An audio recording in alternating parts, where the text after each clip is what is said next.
પાડોશી દેશ સુધરવાનો નથી, દુઆ કરો કે પાકિસ્તાન સાથે સંઘર્ષ અંગે ઓવૈસીનું નિવેદન ચર્ચામાં. તેલંગાણાના મુખ્યમંત્રી રેવંત રેડ્ડીએ શુક્રવારે જાહેરાત કરી કે તેમની સરકારની હૈદરાબાદ લોકસભા મત વિસ્તારમાં મેટ્રો રેલ સહિત વિવિધ પ્રોજેક્ટ્સ પર 2000 કરોડ રૂપિયા ખર્ચ કરવાની યોજના છે. આ દરમિયાન મુખ્યમંત્રી રેવંત રેડ્ડીએ મુસ્લિમ યુવાનોને સ્વરોજગારને પ્રોત્સાહન આપવાના હેતુથી રાજ્ય સરકારના કાર્યક્રમ રાજીવ યુવા વિકાસમ હેઠળ સરકારી નાણાકીય સહાય માટે અરજી કરવા અપીલ કરી.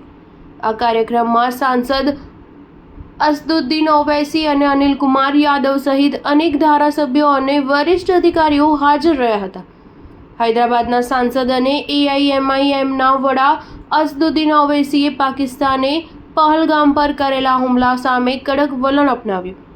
તેમણે પહલગામ આતંકવાદી હુમલાઓને પાકિસ્તાનની ટીકા કરી. એવામાં હવે ફરી એકવાર ઓવૈસીએ પાકિસ્તાનને અરીસો બતાવ્યો છે. તેમણે શુક્રવારે સાંજે હૈદરાબાદના નામપલ્લીમાં હજ હાઉસ ખાતે હજ યાત્રાળુઓને સંબોધન કર્યું હતું. આ દરમિયાન અસદુદ્દીન ઓવૈસીએ હજ યાત્રીઓને પાકિસ્તાન અંગે ખાસ અપીલ કરી.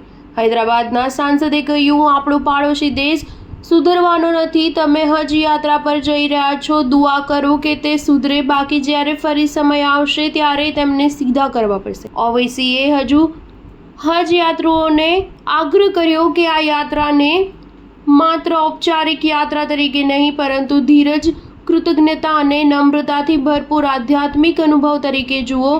હજ એક ભૌતિક યાત્રા કરતાં વધુ છે. આ એક આધ્યાત્મિક કસોટી છે જ્યાં ધીરજ, બલિદાન અને ભાઈચારો જેવા ગુણોનો અભ્યાસ કરવામાં આવે છે. સ્ટાર ન્યૂઝ 7 હંમેશા સચ્ચાઈની સાથે.